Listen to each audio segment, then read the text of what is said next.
जय हिंद दोस्तों, स्वागत है आप लोग को मेरे चैनल पर। आशा करता हूँ कि आप सब लोग अच्छे होंगे। तो दोस्तों, आज हम भारतीय राज्य व्यवस्था यानी कि पॉलिटी का जो भी प्रश्न आज तक पूछे गए हैं उनका हम प्रीवियस ईयर प्रश्न जो भी क्वेश्चन है उसका हम करवा रहे हैं और बहुत अच्छी तरह से करवा रहे हैं दोस्तों। एक एक तरह से बता के एक एक पॉइंट बताकर चारों ऑप्शन का डिस्कशन भी कर रहे हैं।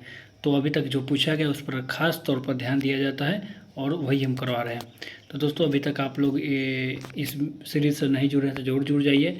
ये उसका पार्ट 3 है और इसके पीछे जो हम 2 वीडियो करा चुके हैं उसका हम प्लेलिस्ट का अपना जो टेलीग्राम का भी लिंक डाल देंगे अपना डिस्क्रिप्शन में, और इसका भी लिंक डाल देंगे प्लेलिस्ट का भी। ठीक है, तो वहाँ से आप लोग जुड़ जाइए। ठीक है, चलिए आज का प्रश्न देखते हैं। प्रश्न क्या है कि मणिपुर की राजधानी कहाँ है। और दोस्तों, अभी तक चैनल पर नए हैं और सब्सक्राइब नहीं किया तो जरूर सब्सक्राइब कीजिए। ठीक है, और वीडियो को लाइक तो जरूर कर दीजिए। ठीक है, चलिए प्रश्न है कि मणिपुर की राजधानी सबको पता होगा इम्फाल। देखिए गंगटोक है। गंगटोक किसका राजधानी हो जाएगा? गंगटोक हो जाएगा सिक्किम की राजधानी। और दोस्तों, अगर वीडियो स्लो लगे तो आप इसको 2x करके भी देख सकते हैं। ठीक है, चलिए आइजोल किसका है? आइजोल हो जाएगा मिजोरम का। तो यहाँ से सारा निकल गया। नेक्स्ट देखते हैं।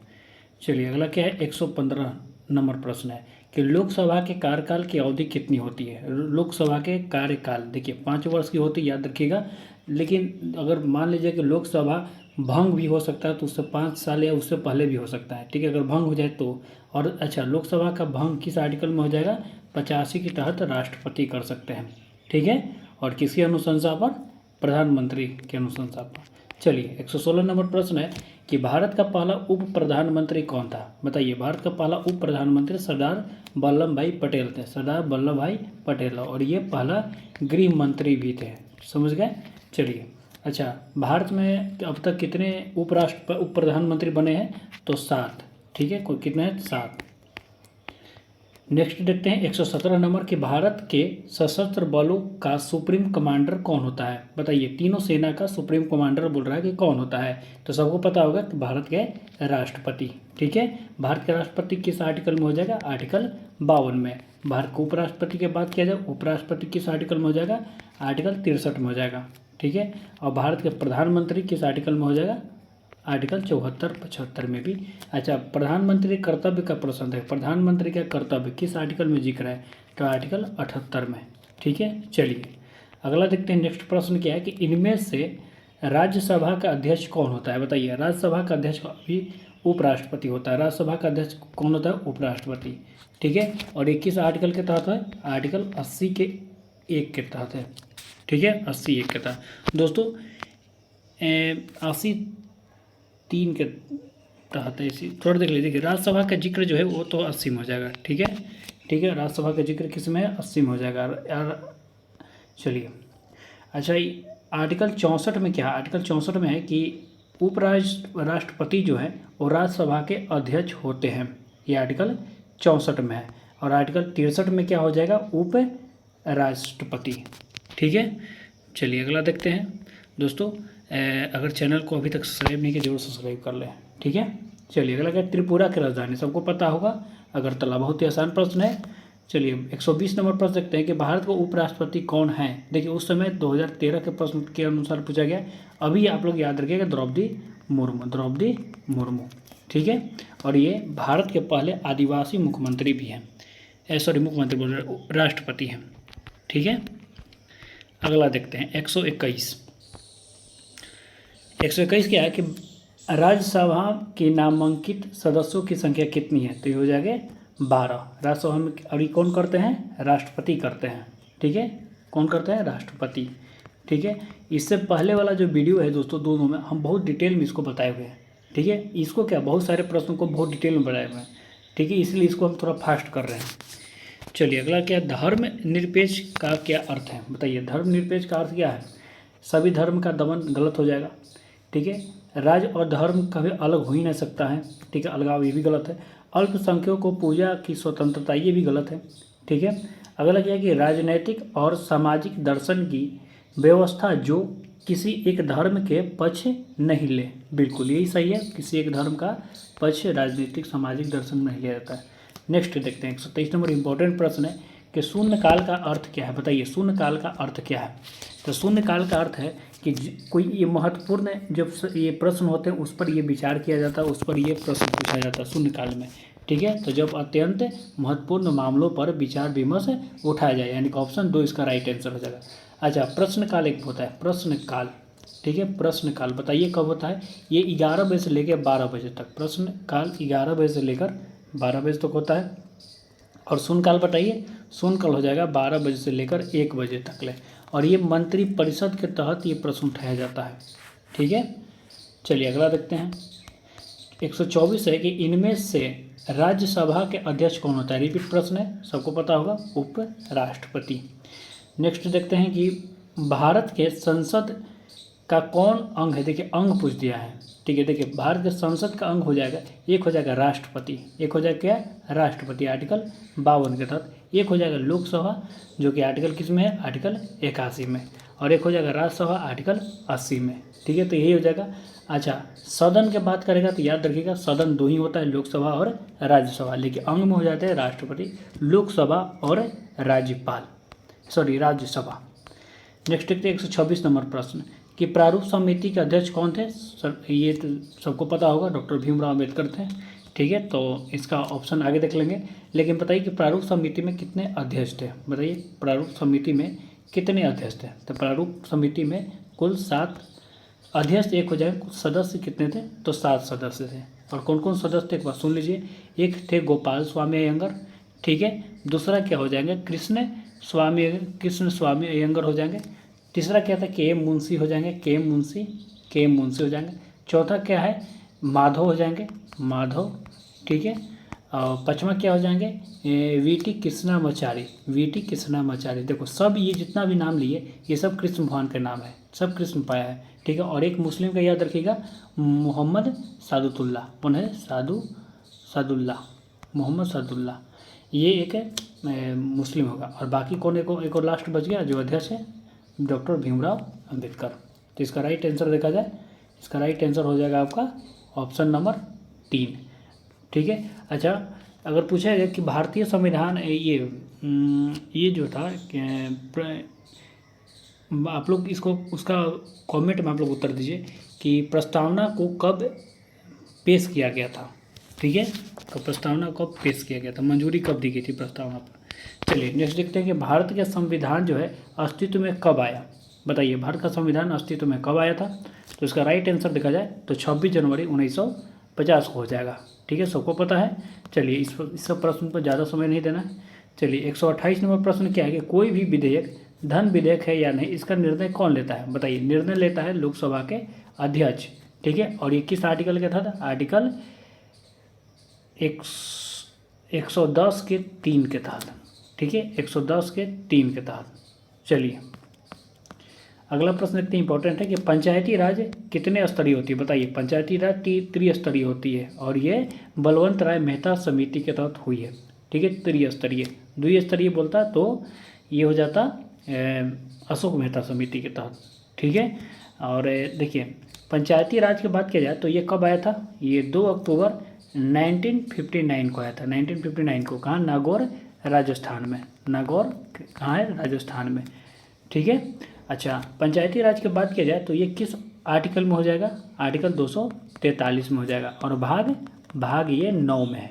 ठीक है, और अनुसूची की बात करें तो अनुसूची 11। ठीक है, चलिए अगला प्रश्न देखते हैं 130 नंबर। 130 क्या है कि भारतीय संविधान कब लागू हुआ? सेम प्रश्न है, सबको पता होगा। 26 जनवरी 1950 भारतीय संविधान कब लागू हुआ? ठीक है, तो 26 जनवरी 1950। कब बना या कब बनकर तैयार हुआ, यह अंगीकृत कब हुआ? तब ये हो जाएगा 26 नवंबर 1949 को। ठीक है, चलिए 130 के बाद अगला प्रश्न देखते हैं 131। प्रश्न है कि भारत ने अपना संविधान कब स्वीकार किया? सबको पता होगा 1950। रिपीट प्रश्न है। नेक्स्ट देखते हैं इंपॉर्टेंट प्रश्न है 132 नंबर कि भारतीय संविधान की आत्मा किसे कहते हैं? देखिए भारतीय संविधान की आत्मा 2 को कहते हैं। एक तो आर्टिकल 32 हो जाएगा, आर्टिकल 32 को कहेंगे भी, और एक हो जाएगा प्रस्तावना को। ठीक है, तो इसका राइट आंसर देखा जाए तो ऐसे तो ऑप्शन के अनुसार इनमें से कोई नहीं होगा, क्योंकि आर्टिकल 32 को भी देना चाहिए था। ठीक है, लेकिन यहाँ पर अब आप लोग खुद से इसका समझ लीजिएगा। हालांकि आर्टिकल 32 और प्रस्तावना दोनों को कहा जाता है, ठीक है। ऐसा बात किया जाए प्रस्तावना को, तो प्रस्तावना इसका हो जाएगा 13 दिसंबर 1946 को ये प्रस्तावना पेश किया गया था, और इसका मान्यता कब मिला गया? 22 जनवरी 1947 को। इतना याद रखिएगा। अच्छा, एक थोड़ा स्पीड में सुन लीजिए कि प्रस्तावना को आत्मा किसने कहा था? तो ठाकुर दास भार्गव ने कहा था। किसने किया था? ठाकुर दास भार्गव। और इसको कुंजी कौन कहा था? देखिए 3 गो लोग इस पर नाम आता है, याद रखिएगा। ठाकुर दास भार्गव हो गया। दूसरा हो जाएगा कुंजी किसने कहा था? तो अर्नेस्ट बैकर ने कहा था। अर्नेस्ट बैकर ने, इसको लिख लीजिए, याद नहीं रहेगा, ठीक है, अर्नेस्ट बैकर। और तीसरा था प्रस्तावना को राजनैतिक कुंडली किसने कहा था? तो के.एम. मुंशी। के.एम. मुंशी, कुंडली के.एम. मुंशी, ठीक है। चलिए अगला देखते हैं। नेक्स्ट प्रश्न है, नेक्स्ट है कि भारत एक क्या है? धर्मनिरपेक्ष राज्य, सबको पता हो, ऑप्शन ए आसानी था। नेक्स्ट देखते हैं कि भारतीय लोकसभा में कुल कितने सदस्य होते हैं। देखिए वर्तमान की बात किया जाए, उस टाइम के प्रश्न है, वर्तमान की बात किया जाए तो 550 हो जाएगा। वर्तमान में कितने? 550, जिसमें से 530 हो जाएगा राज्य से, ठीक है, और 20 किससे हो गए? 20 हो जाएगा यूटी से, ठीक है, दोनों याद रखिएगा। चलिए अगला देखते हैं 135 नंबर प्रश्न कि किस राज्य से सबसे अधिक प्रतिनिधित्व चुने जाते हैं? बताइए। सबसे ज़्यादा सबको पता होगा उत्तर प्रदेश। कितने राज्य हैं यहाँ से? लोकसभा का बात किया जाए तो 80 हो जाएगा, और राज्यसभा से कितने हैं? 31 हो जाएगा, दोनों याद रखिएगा। लोकसभा से 80 और राज्यसभा से 31, ठीक है। अच्छा, मध्य प्रदेश ऑप्शन है, बताइए। मध्य प्रदेश से लोकसभा में कितने?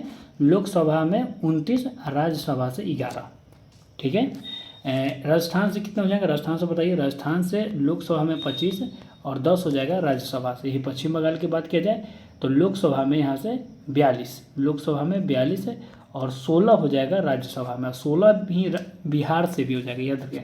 बिहार की बात किया जाए, यहाँ बिहार को भी बता देते हैं, ठीक है। देखिए बिहार की बात किया जाए तो एक यहाँ बिहार लोकसभा की बात करेगा तो लोकसभा याद रखिएगा 40, ठीक है। राज्यसभा की बात करेगा तो राज्यसभा बिहार में 16, विधानसभा की बात करेगा तो 243, कितना?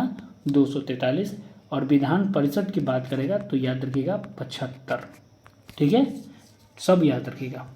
चलिए अगला देखते हैं कि प्रधानमंत्री बनने के अधिकतम है न्यूनतम हो जाएगा। यहाँ पर क्या होगा? यहाँ न्यूनतम लिख लीजिएगा, ठीक है। न्यूनतम कितनी हो जाएगी? 25। 35 वर्ष किसकी हो जाएगी?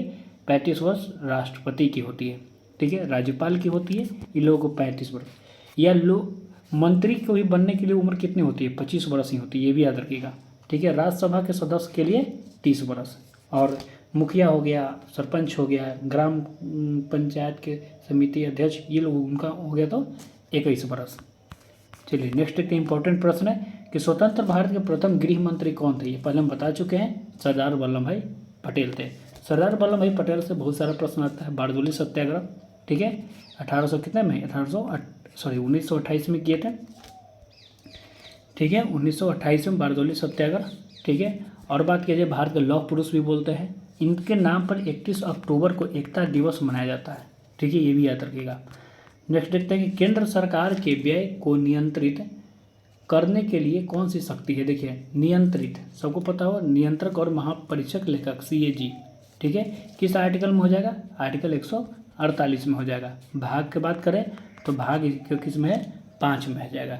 अच्छा, CAG नियंत्रक और महापरीक्षक लेखक का जो कार्यकाल कितना का होता है? कार्यकाल याद रहेगा 6 या 65 वर्ष का होता है, ठीक है।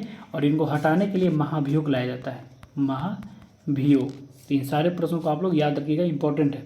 चलिए अगला प्रश्न पढ़ते हैं।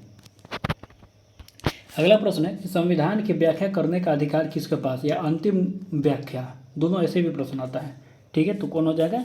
न्यायपालिका के पास ये संविधान के व्याख्या या संविधान समझाने का अधिकार भी किसके पास है? न्यायपालिका के पास है। अब देखिए संसद क्या करता है? संसद के पास कौन सा शक्ति है? उसको संशोधन करने के लिए शक्ति किसके पास हो जाएगा? ये संसद के पास है, ठीक है। चलिए अगला प्रश्न देखते हैं। अगला प्रश्न क्या है? 140 नंबर, ठीक है, ये भी इंपॉर्टेंट प्रश्न है कि सर्वोच्च न्यायालय में न्यायिक कामकाज के लिए किस भाषा का प्रयोग किया जाता है? बताइए। ऑप्शन बी हो जाएगा अंग्रेजी, ठीक है। सर्वोच्च न्यायालय की बात की जाए, हाई कोर्ट की बात की, दोनों में अंग्रेजी ही होता है। चलिए 141 नंबर प्रश्न है कि भारत के न्यायपालिका है, बताइए भारत की न्यायपालिका क्या है, स्वतंत्र है। आर्टिकल 50 के तहत तो ये बोला गया, आर्टिकल 50 के तहत 50 के बाद की कार्यपालिका और न्यायपालिका अलग अलग है, इस वजह से स्वतंत्र है। ठीक है, चलिए 142 नंबर प्रश्न है कि भारत में कुल कितने उच्च न्यायालय हैं। वर्तमान की बात किया जाए तो वर्तमान में 25 उच्च न्यायालय हैं और लेटेस्ट कौन है, यानी कि सबसे अंतिम में कौन बना है, तो अमरावती हो जाएगा, अमरावती न्यायालय। ठीक है, अमरावती उच्च न्यायालय। ठीक है, चलिए अगला प्रश्न है 143 कि भारत में प्रधानमंत्री अपना त्यागपत्र किसे सौंप सकता है। भारत में प्रधानमंत्री अपना त्यागपत्र राष्ट्रपति को सौंप सकता है। ठीक है, और राष्ट्रपति किसको सौंप सकता है अपना त्यागपत्र, उपराष्ट्रपति को। ठीक है, चलिए अगला प्रश्न 144 है, नेक्स्ट है कि राज्यपाल, राज्य में किसका देखिए सब लोग गलती, लगभग सब लोग गलती कीजिएगा। ठीक है, इसको ध्यान से लगाइए कि राज्यपाल जो होता है राज्य में किसका प्रतिनिधि होता है, तो ये केंद्र सरकार का होता है, याद रखिए किसका, केंद्र सरकार। राज्यपाल जो होता है ये किस आर्टिकल के तहत है, 153 के तहत है। ठीक है, 153 के तहत। चलिए नेक्स्ट देखते हैं इंपॉर्टेंट क्या है, 145 है कि उप राज्यपाल की नियुक्ति कौन करता है। उपराज्यपाल हो या राज्यपाल हो, दोनों की नियुक्ति राष्ट्रपति करते हैं। अगला देखते हैं 146 कि राज्यों का मुख्यमंत्री क्या होते हैं, ये नियुक्त होते हैं किसके द्वारा, राज्यपाल के द्वारा, राज्यपाल के द्वारा। ठीक है, और शपथ कौन दिलाते हैं इनका, ये आप लोग कमेंट में बताइए। ठीक है, मुख्यमंत्री को शपथ कौन दिलाते हैं, ये आप लोग कमेंट में बताइए, बहुत इंपॉर्टेंट है। चलिए 147 नंबर प्रश्न है कि मुख्यमंत्री की नियुक्ति किसके द्वारा की जाता है, अभी बताएं, राज्यपाल के द्वारा। ठीक है, अच्छा मुख्यमंत्री किस आर्टिकल में हो जाएगा, आर्टिकल 164 में हो जाएगा। चलिए अगला देखते हैं कि भारत का प्रथम प्रधानमंत्री कौन थे, सबको पता होगा, पंडित जवाहरलाल नेहरू। ठीक है, चलिए अगला देखते हैं, सूचना का अधिकार कब पारित हुआ। ये पिछले वीडियो में प्रश्न आया है, बहुत डिटेल से इसको बताया, आप लोग उसको जरूर देखिए। और ये आर्टिकल ये 2005 के अधिनियम में आया था, 2005 में ही आया था। और सबसे पहले कहाँ आया था, ये हम बता चुके हैं आपको पहले वाला प्रश्न में, राजस्थान से। ठीक है, चलिए अगला प्रश्न देखते हैं कि इनमें से कौन सा संसद का अंग नहीं है। अभी पीछे हम बता चुके हैं कि संसद का अंग के लिए कौन कौन, लोकसभा होता है, राज्यसभा और राष्ट्रपति होता है, न कि उच्चतम न्यायालय यानी कि सुप्रीम कोर्ट। सुप्रीम कोर्ट किस आर्टिकल में हो जाएगा, आर्टिकल 124 में हो जाएगा। लोकसभा किस आर्टिकल में हो जाएगा, 81 में, राज्यसभा 80 में, और राष्ट्रपति किस आर्टिकल में हो जाएगा, आर्टिकल 52 में। संसद किस आर्टिकल में, संसद बताइए, आर्टिकल 79 में। ठीक है, आर्टिकल इंपॉर्टेंट है इसलिए हम सब लिखते हैं। ठीक है, चलिए अगला देखते हैं, झारखंड राज्य का अस्तित्व किस वर्ष अस्तित्व में आया। देखिए झारखंड राज्य 15 नवंबर 2000 को अस्तित्व में आया था। ठीक है, 15 नवंबर 2000 को। ठीक है, 15 नवंबर को क्या होता है, 15 नवंबर को याद रखिएगा कि भगवान बिरसा मुंडा जो थे उनका जन्मदिन है। ठीक है, और उसी दिन झारखंड जो है बिहार से अलग हुआ था। चलिए और देखिए बात किया जाए कि झारखंड जो है ये कैवां राज्य बना था, ये प्रश्न आ सकता है, तो याद रखिएगा झारखंड जो है 28वां राज्य बना था। कैवां राज्य बना था, 28वां राज्य। नेक्स्ट देखते हैं कि क्या है, राज्यसभा में नामांकित सदस्यों की संख्या अभी बताएं, सबको पता होगा ये कितने हैं, ये 12 में। अच्छा ये बताइए ये किन किन क्षेत्रों से ये आते हैं, तो याद रखिएगा एक हो जाएंगे साहित्य, कौन हो जाएंगे, एक है साहित्य, दूसरा क्या है कला। ठीक है, तीसरा क्या है समाज सेवा, और चौथा लास्ट क्या है विज्ञान के भी क्षेत्र से। ठीक है, चलिए इतना आप लोग याद रखिएगा। और ये किस आर्टिकल के तहत ये प्रश्न आएगा, तो याद रखिएगा 80(1) के तहत। चलिए नेक्स्ट देखते हैं, इंपॉर्टेंट है जो प्रश्न इंपॉर्टेंट है कि राज्यसभा के सदस्य का कार्यकाल कितना होता है। देखिए राज्यसभा के सदस्य का कार्यकाल बात किया जाए तो ये 6 वर्ष के लिए होता है, और 5 वर्ष किसका होता है, लोकसभा के सदस्य का। ठीक है, चलिए 154 नंबर प्रश्न देखते हैं। 154 है कि आर्थिक मामलों की मंत्रिमंडलीय समिति की अध्यक्षता कौन करता है। आर्थिक मामलों की मंत्रिमंडलीय सदस्यों की अध्यक्षता कौन करता है, तो सबको पता होगा ये प्रधानमंत्री करते हैं। कौन करते हैं, प्रधानमंत्री। ठीक है, प्रश्न नंबर 155 है कि छुआछूत उन्मूलन किस आर्टिकल संबंधित है, बताइए। छुआछूत हो जाएगा आर्टिकल 17 में। विधि के समझ समानता या विधि के समान संरक्षण, ये किस आर्टिकल में हो जाएगा? आर्टिकल 14 में हो जाएगा। 15 में क्या है? धर्म, लिंग, जन्म स्थान, जन्म स्थान या धर्म के लिंग जन्म स्थान के पर भेदभाव नहीं किया जा सकता, ये आर्टिकल 15 में हो जाए। आर्टिकल 18 में क्या है? उपाधियों का अंत है। ठीक है। 156 नंबर प्रश्न देखते हैं। 156 इंपॉर्टेंट है कि राज्यसभा के संदर्भ में कौन सा कथन सही है? देखिए, मंत्रिपरिषद राज्यसभा के प्रति उत्तरदायी होते नहीं, मंत्रिपरिषद जो है लोकसभा के प्रति उत्तरदायी होते हैं। ठीक है। और व्यक्तिगत रूप से किसके प्रति उत्तरदायी होते हैं बताइए? व्यक्तिगत रूप से राष्ट्रपति के प्रति। चलिए, विश्वास मत जो है, विश्वास मत ये राज्यसभा में नहीं है, विश्वास मत लोकसभा में लाया जाता है। और लोकसभा में अगर विश्वास मत खो दिया जाता है तो सारे मंत्रीगण को सरकार के साथ में इस्तीफा देना पड़ता है और पुनः चुनाव होता है। चलिए, अगला क्या है? तीसरा नंबर देखते हैं कि तीसरा नंबर मतलब कि ऑप्शन कि राज्य सूची के विषय पर, ठीक है, संसद कानून बना सकता है। बिल्कुल बना सकता है, अगर राज्यसभा 2/3, ठीक है, बहुमत से पारित करे कि राज्य सूची के संदर्भित विषय राष्ट्रीय महत्व का हो। और ये किस आर्टिकल के तहत है? 249 आर्टिकल। ये बिल्कुल सही है, आर्टिकल याद रखिएगा 249। देखिए, अगला क्या है कि धन विधेयक जो है राज्यसभा में नहीं, राज्यसभा में धन विधेयक नहीं, ये भी लोकसभा में लाया जाता है। ठीक है। और देखिए, धन विधेयक किस आर्टिकल में हो जाएगा? आर्टिकल ये आ सकता है, याद रखिएगा, आर्टिकल 110 में। चलिए, नेक्स्ट देखते हैं, इंपॉर्टेंट है। नेक्स्ट,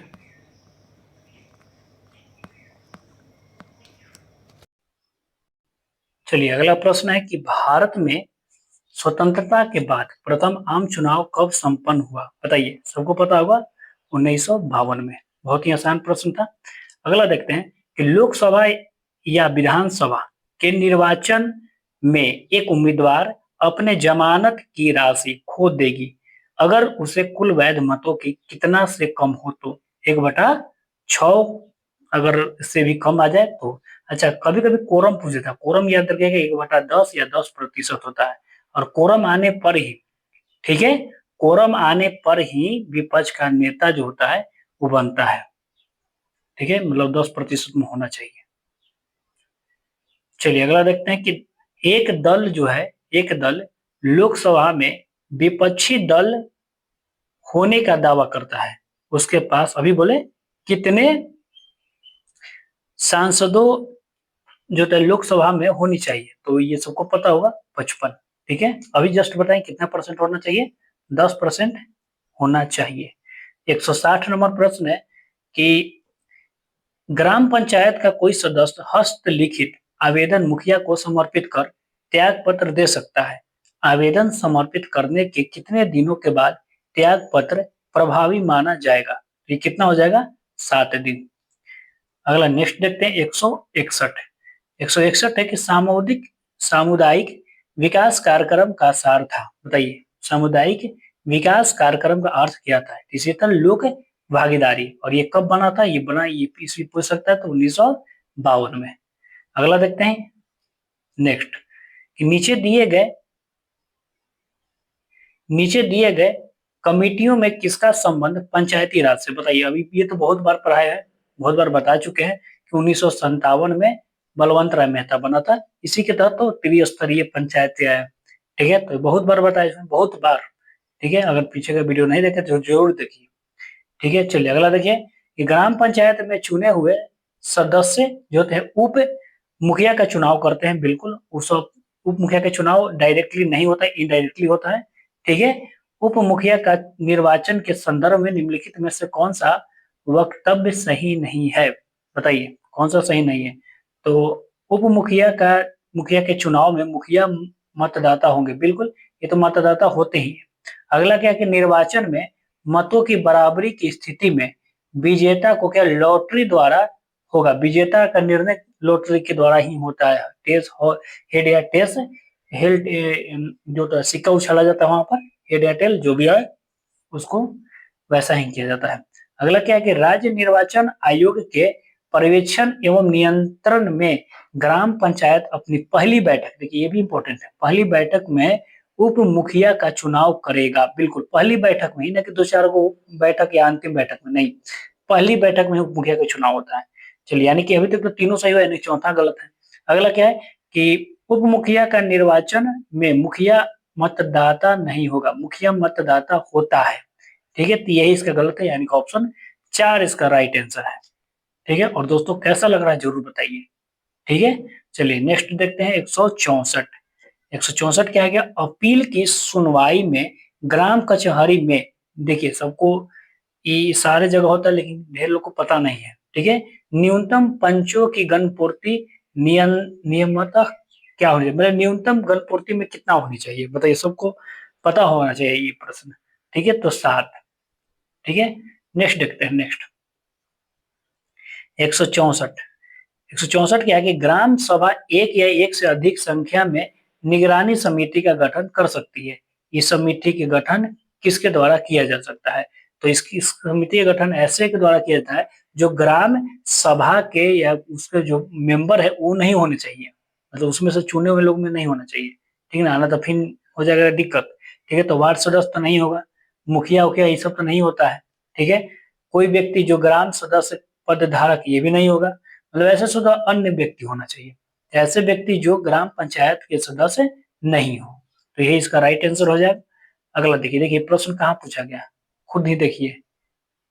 ठीक है, तो प्रश्न को ध्यान से कीजिए, नहीं आता है उसको आप लोग लिख लीजिए। नेक्स्ट देखते हैं कि भारतीय संविधान का अनुच्छेद 51 नागरिकों के मौलिक कर्तव्य से संबंधित है, किस संविधान संशोधन से लिया गया है। तो सब देखिए, मौलिक कर्तव्य की बात किया जाए तो मौलिक कर्तव्य याद रखिएगा 42वां संविधान संशोधन के तहत आया था, और ये जो सरदार स्वर्ण सिंह समिति के तहत, किसने, सरदार स्वर्ण सिंह समिति के तहत आया था। और उसके तहत जो है 42वां संविधान संशोधन के तहत कुल 10 मौलिक अधिकार आए थे, और सरदार स्वर्ण सिंह समिति जो थी ये 8 मौलिक अधिकार की सिफारिश किए थे। ठीक है, और 11वां, वर्तमान में कितने 11 मौलिक कर्तव्य है, तो 11वां मौलिक कर्तव्य कहाँ से, ये 86वां संविधान संशोधन 2002 के तहत ये जोड़ा गया था। ठीक है, 86वां संविधान से। अच्छा, मौलिक कर्तव्य कहाँ से लिया गया है, ये रूस से लिया गया। ठीक, कहाँ से लिया गया, रूस से। ठीक है, चलिए अगला देखते हैं 167 नंबर प्रश्न कि 74वें संविधान संशोधन का संबंध निम्नलिखित में से किस संस्था से है। 74वां संविधान संशोधन सबको पता होगा नगर पालिका से, 73वां से हो जाएगा ग्राम पंचायत, 74वां से हो जाएगा नगर पालिका। ये किस भाग में हो जाएगा, भाग नगर पालिका, नगर पालिका का भाग हो जाएगा 9 के ए में या क में। ठीक है, याद रखिएगा, ग्राम पंचायत किस में, 9 में, और नगर पालिका 9 के ए में। ग्राम पंचायत में कुल कितने विषय थे, कुल कुल कितने विषय हैं, अभी बताइए, ग्राम पंचायत में कुल कितने विषय थे, 29। ठीक है, एक लिख दिए हैं लेकिन आपको पता नहीं चला, ऐसे करते हैं। ग्राम पंचायत में कुल कितने विषय थे, 29, और नगर पालिका में 18। ठीक है, कितने विषय, 18। अतः अनुसूची के पूछा कि ग्राम पंचायत किस अनुसूची में, अनुसूची 11 में, नगर पालिका अनुसूची 12 में। ठीक है, चलिए अगला देखते हैं 168 नंबर प्रश्न के हाल ही में आंध्र प्रदेश से अलग, ठीक है, कर एक नए राज्य तेलंगाना का गठन हुआ, बिल्कुल हुआ। ठीक है, तेलंगाना गठन कब हुआ, 2 जून 2014 को अलग हुआ था। ठीक है, तो पूछ रहा है कि इसमें, इससे भारतीय संविधान की किस सूची में परिवर्तन हुआ, तो ये अनुसूची 1 में परिवर्तन हुआ है। ठीक है, चलिए अगला लास्ट आज का प्रश्न है, और दोस्तों कैसा लगा जरूर बताइए। ठीक है, चलिए अगला देखते हैं लास्ट प्रश्न कि भारतीय संविधान में कौन सा प्रावधान दल बदल निरोध से समय, दल विरोध विरोधी कानून किससे हो जाए, 10वीं अनुसूची से। ठीक है, और ये कब आया था, 52वां संविधान संशोधन 1985 में। ठीक है, अच्छा 8वां अनुसूची में क्या हो जाएगा, 8वां अनुसूची हो जाएगा भाषा संबंधित है। तो दोस्तों कैसा लगा जरूर बताइए।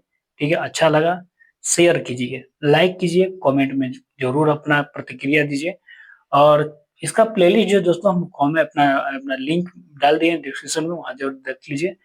और ऐसे भी आप लोग जाइएगा तो इसका ही पहला लिस्ट प्लेलिस्ट में बना हुआ है। ठीक है, तो वहां से जरूर इसका पहले पीछे का 2 वीडियो देख लीजिए, उसको बहुत ज्यादा डिटेल में किए हुए हैं। ठीक है, जो कि इम्पोर्टेंट है। ठीक है, इसका जल्द वीडियो अगला आने वाला है, तब तक के लिए जय हिंद जय भारत।